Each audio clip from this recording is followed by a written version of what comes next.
Selamat berjumpa kembali anak-anak. Pada pertemuan kali ini kita membahas tema 3, peduli terhadap makhluk hidup. Subtema kedua, keberagaman makhluk hidup di lingkungan. Pembelajaran ke-1, 2, dan 3. Ayo kita ikuti pembelajarannya dengan seksama. Nah, untuk pembahasan hari ini adalah 1. Melestarikan sumber daya alam. Pembahasan kedua, pemanfaatan hewan sebagai sumber daya alam. Pembahasan ketiga, bagian-bagian tubuh hewan dan fungsinya. Pembahasan keempat, menjaga keseimbangan alam. Yang kelima, tentu evaluasi. Yuk, kita mulai.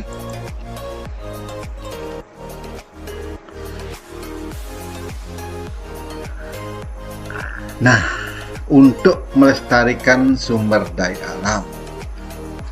Melestarikan sumber daya alam ya.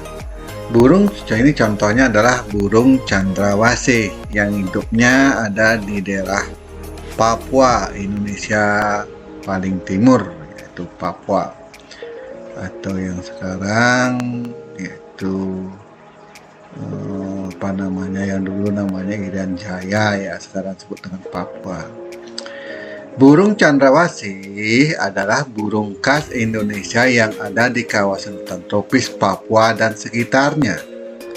Hal inilah yang menyebabkan burung tersebut dikelompokkan ke dalam satwa endemik. Jadi satwa endemik itu karena satwa yang ada di wilayah kawasan di hutan tropis Papua dan sekitarnya, itu maka disebut satwa endemik. Burung cendrawasih termasuk ke dalam marga Paradisae. Paradisae yang jika diterjemahkan artinya burung surga. Ini bacanya Paradise ya. Paradise itu surga. Paradise itu artinya surga. Kita lanjut. Nah, ini gambar burung cendrawasih. Ya, seperti ini burungnya. Sangat cantik sekali ya. Sangat indah dipandang. Burung cendrawasih saat ini termasuk hewan langka sehingga harus dilindungi. Jadi tidak boleh sembarangan menangkap ya. Ya, mari kita ikut serta melestarikan burung cendrawasih dengan cara, bagaimana caranya? Tidak memperjualbelikannya. Berikutnya, tidak memelihara burung cendrawasih secara perorangan. Itu kalau di taman burung boleh. Karena itu sudah dirawat dengan baik ya, seperti itu. Tidak merusak habitat aslinya di hutan. Jadi tidak boleh menebang hutan, tidak boleh bakar hutan. Ya, jadi jangan diganggu burungnya ini. Ini burung yang sangat langka gitu anak-anak. Pernah melihat burung cendrawasih anak-anak? Ya, inilah burungnya. Kamu lihat di laptop saja atau di HP. Walaupun kalian belum pernah melihat secara langsung, nanti kalau kalian kunjung kebun binatang bisa lihat di sana.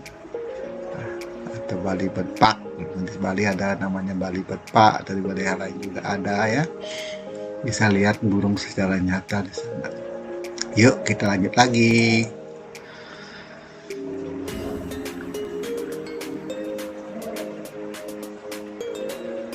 Nah, sekarang kita jumpa lagi pada pemanfaatan hewan sebagai sumber daya alam. Hewan dimanfaatkan sebagai bahan makanan, bahan obat-obatan, dan dimanfaatkan tenaganya oleh manusia. Ini sapi, ini gambar sapi, bisa dimanfaatkan dagingnya, bisa juga dimanfaatkan sebagai tenaganya untuk membantu manusia ya. untuk membajak sawah dan sebagainya. Bisa juga untuk obat-obatan seperti itu. Ya, kita lanjut lagi. Nah, ini sekarang kita jumpa pada contoh pemanfaatan hewan oleh manusia, antara lain: 1. Ayam dimanfaatkan untuk diambil telur dan dagingnya. Ini telurnya gede sekali. Ini ayamnya ayam Bangkok. Nah, ini dagingnya dimasak ya, digoreng pakai ayam geprek dan sebagainya. Jadi kalau ayam mati banyak namanya, ada ayam geprek, ayam panggang dan sebagainya. Tapi kalau manusia ya satu aja namanya, yaitu. Kita lanjut lagi anak-anak. Oke, nah ini gambar kerbau. Nah, kerbau juga bisa membantu manusia tenaganya untuk membajak sawah.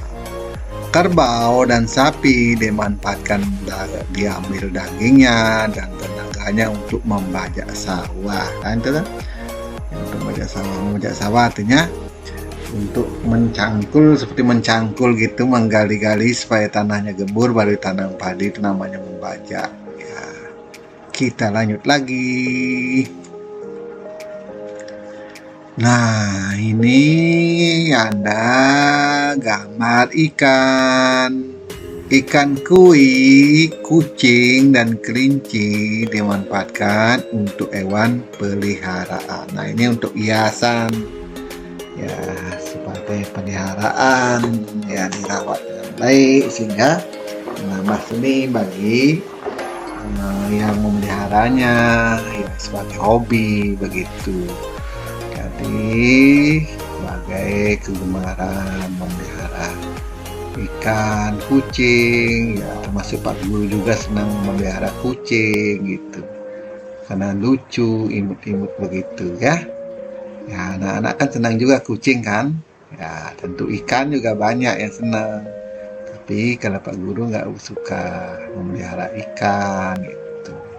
Ya, kita lanjut lagi. Nah, sekarang ada hewan juga berperan dalam menjaga keseimbangan alam. Hewan apa itu? Nah, ini yang menjaga keseimbangan alam itu ular memakan tikus sehingga jumlah tikus di sawah tidak berlebihan. Jadi ular sangat berperan sekali dalam menjaga keseimbangan alam di sekitar persawahan.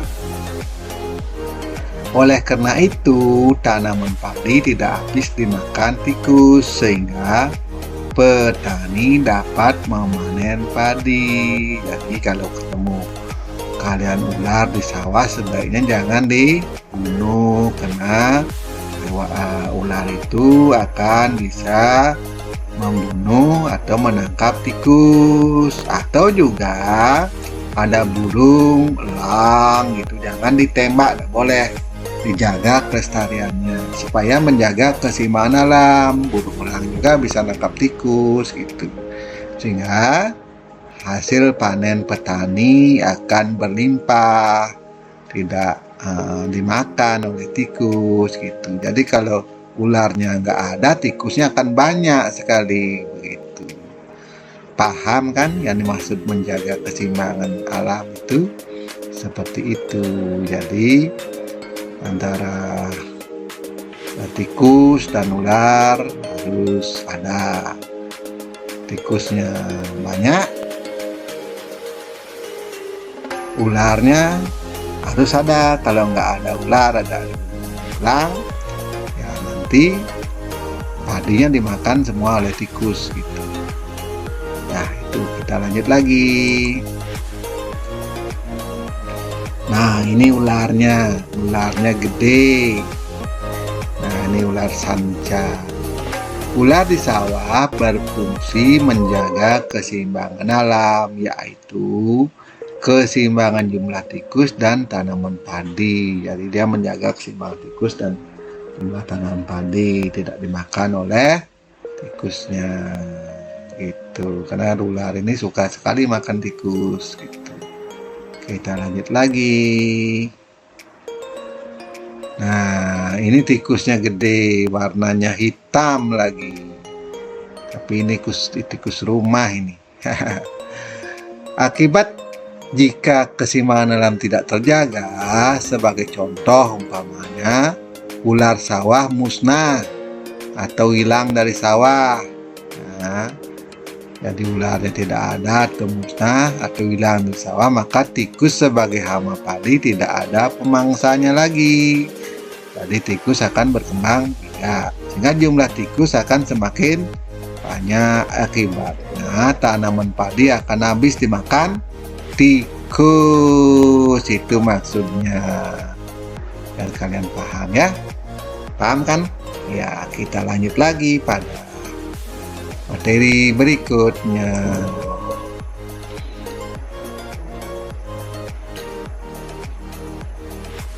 Nah, bagaimana cara menjaga keseimbangan alam? Bagaimana caranya? Nah, ini ada trik cara menjaganya. 1. Tidak memanfaatkan hewan secara berlebihan. Hal ini mengakibatkan hewan tersebut menjadi langka atau punah. Jadi manfaatkan seperlunya saja. Ya, tidak boleh berlebihan. Itu. Kemudian nomor 2, menjaga habitat ada tempat hidup hewan. Jadi tempat hidupnya itu harus jaga. Maunya hidupnya di hutan, jangan hutannya diganggu, dibakar nggak boleh, ditebang nggak boleh, begitu, karena tempat hidupnya yang sudah cukup baik. Nanti kalau tebang-tebang hutannya semua, ada harimaunya nanti datang ke rumah penduduk. Di Sumatera umpamanya, gajahnya tidak ada tempat habitatnya yang nyaman lagi, sehingga gajahnya itu ngamuk ke rumah-rumah penduduk, seperti itu. Juga ada babi hutan, ya, ada yang babi hutan Bapak lihat di YouTube itu, yang mengamuk ke rumah penduduk karena tidak ada habitatnya yang nyaman tinggal di hutan gitu. Nomor 3, tidak membeli barang yang berasal dari bagian tubuh hewan langka. Nah, ini banyak sekali pedagang-pedagangan zaman dulu, umpamanya tanduk itu dijual, tanduk rusa itu tidak boleh. Ya, jangan menggunakan itu, tanduk rusa, apalagi kulit harimau dan sebagainya itu. Ya, yang dipakai itu tidak boleh, itu tidak boleh. Atau tidak beli barang-barang yang berasal di bagian tubuh hewan itu. Itu caranya menjaga keseimbangan alam secara umum. Ya, kita lanjut lagi. Nah, sekarang kita sikap bijak terhadap hewan. Bagaimana sebaiknya kita terhadap hewan? Hewan peliharaan termasuk makhluk hidup. Kita berhak memiliki hewan peliharaan, tetapi kita juga wajib merawatnya supaya seimbang. Ada hak, ada kewajiban. Gitu kan anak? Ya, kita lanjut lagi.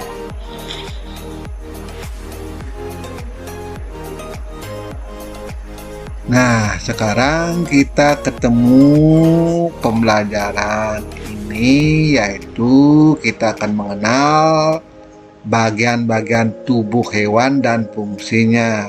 Bapak akan perkenalkan, ada beberapa hewan yang Bapak perkenalkan. Yang pertama Bapak perkenalkan adalah ikan. Nah, ini yang pernah kalian melihat ikan kan? Yang suka ikan, kadang-kadang beli di tempat-tempat jual ikan itu, ikan apa saja yang seperti ini bentuknya, ya, kalian sudah tahu ya. Nah, sekarang ada yang paling luar itu namanya sisik. Nah, ini sisik ikan ini, ya, di luar sisik, penuh sisik. Sisiknya berfungsi sebagai pelindung tubuh. Nah, ini paling luarnya namanya sisik ikan. Terus yang kedua ada mata. Ini matanya besar, hitam, berfungsi untuk melihat lingkungan sekitar, sama dengan fungsi mata kalian, berfungsi untuk melihat. Kemudian di dalam ini kelopak ini ya, di dalam kelopaknya ini ada namanya insang, berfungsi untuk bernapas. Kalau di air dia bernapas dengan insang ikan seperti ini ya. Kemudian ini adanya badan yang ramping. Fungsinya untuk apa? Untuk memudahkan ikan bergerak di dalam air, ikan seperti ini. Nah, ini ada di belakang seperti kapal terbang ini, seperti pesawat.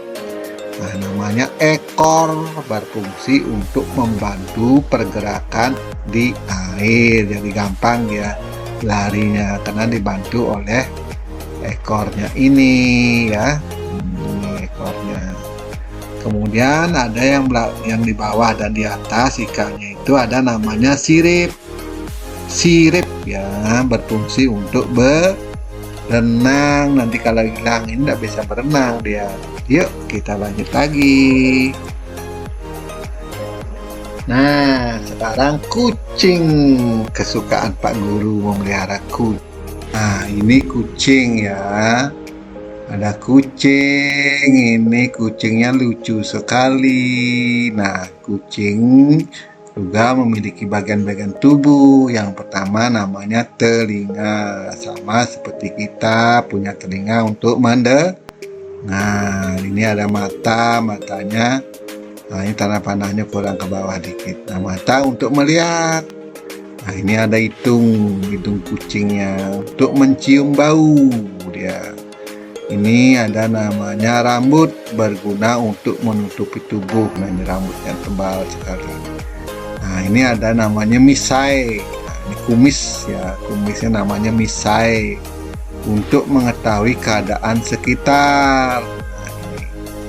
Ini ada, jangan kalau punya kucing jangan dipotong ini, karena dia biasa mengetahui keadaan di sekitarnya. Bisa ini.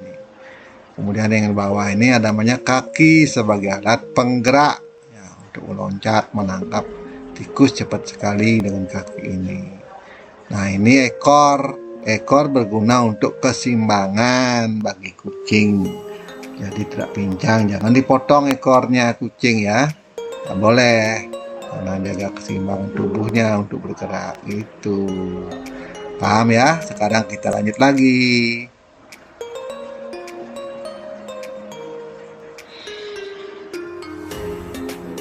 Nah, sekarang menjaga keseimbangan alam.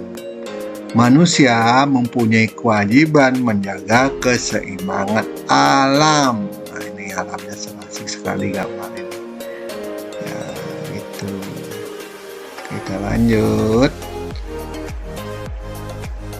Cara menjaga keseimbangan alam tidak mengganggu kehidupan hewan liar dan tidak melakukan perburuan liar. Harimau, kalau harimau dihabisin hutannya, harimaunya bisa keluar, bisa mengganggu kita, juga bisa masuk ke rumah penduduk gitu. Maka jangan diganggu gitu kehidupannya atau habitatnya yang ada di hutan gitu. Kita lanjut lagi. Nah, penebangan hutan secara liar memberikan dampak tidak baik untuk hewan. Inilah namanya mengganggu habitatnya. Penebangan hutan secara liar merusak tempat tinggal hewan liar.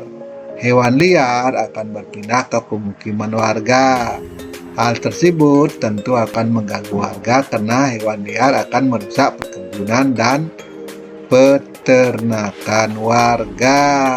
Bisa harimaunya bisa makan ayamnya di rumah, bisa makan pemeliharaan babi atau sapi yang dipelihara dekat-dekat rumah gitu. Karena bisa keluar harimaunya. Maka jangan diganggu hutan itu, tak boleh penebangan secara liar. Ya, kita lanjut lagi. Rusaknya hutan menyebabkan lingkungan sekitar tidak lagi seimbang. Nah, seperti ini hutannya ini rusak.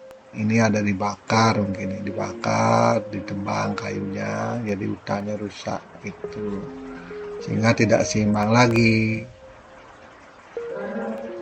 Nah, berikutnya ada adalah ciri dan pemanfaatan sumber daya alam berupa hewan. Hewan atau ikan di laut. Hewan yang merupakan sumber daya alam yang dapat dimanfaatkan oleh manusia. Hewan juga memiliki tempat hidup. Ada hewan yang tinggal di darat, ada juga hewan yang tinggal di perairan. Itu lanjut. Nah, contoh ciri-ciri tempat hidup hewan umpamanya ya, ini ada ayam. Ayam tinggal di darat. Ayam memiliki paruh yang berguna untuk mencari makan. Ayam dapat dimanfaatkan daging dan telurnya. Ayam dibudidayakan dan dipeternakan. Peternakan biasanya ada di dataran. Di dataran rendah, bisa juga di dataran tinggi juga ada memelihara ayam banyak di gunung-gunung banyak ayam kampung itu ya itu. Nomor 2 selanjutnya ini ada namanya bebek. Ini bebek, bebek ya, bebeknya yang bagus ini. Bebek tinggal di darat, namun bebek juga dapat berenang. Bebek dibudidayakan di peternakan. Bebek dapat dimanfaatkan daging dan telurnya. Telur bebek dapat diolah menjadi telur asin. Aduh, siapa suka telur asin? Yang punya tanah luas ya bisa memelihara bebek ya, biar bisa banyak telur, bisa juga dijual, bisa juga dipakai telur asin ya. Kita lanjut lagi. Nah, ini sekarang ada namanya apa ini? Kelinci. Ini kelinci. Kelinci hidup di darat. Kaki belakang kelinci lebih kuat sehingga membantunya saat melompat. Nah, ini yang punya kelinci tentu sudah tahu kelincinya meloncat-meloncat. Makanan kelinci adalah sayur-sayuran, terutama wortel. Dia suka sekali. Kelinci umumnya dijadikan hewan peliharaan, hewan hiasan, peliharaan untuk seni, untuk hobi ya. Lanjut. Nah, kembali ini ada apa ini? Gambar apa ini? Ayo tebak. Ikan. Ikan hidup di air. Ikan digolongkan menjadi 3 jenis. Ya, apa itu? Yaitu ikan air tawar, ikan air laut, dan ikan air payau. Ada ikan yang dimanfaatkan sebagai makanan, ada juga ikan sebagai ikan peliharaan. Seperti ini ikan koi, ini ikan peliharaan ini, bukan dimakan ini. Ya, ini supaya seni di rumahnya buat akuarium diisi ikan koi. Ya, ini jenisnya ikan koi nih. Gitu, paham ya? Kita lanjut lagi. Ya, tahu-tahu sudah sampai evaluasi. Yuk kita jawab. Kalian jawab di rumah, nanti kirim di kelas guru. Nomor 1, mengapa burung cendrawasih disebut satwa endemik? Nomor 2, apa akibatnya jika keseimbangan alam tidak terjaga? Nomor 3, sebutkan 3 bagian tubuh ikan dan fungsinya masing-masing. Nomor 4, bagaimana cara menjaga keseimbangan alam? Nomor 5, ada berapa jenis golongan ikan? Sebutkan. Ya, sampai di sini dulu anak-anak. Kita jumpa lagi pada materi berikutnya.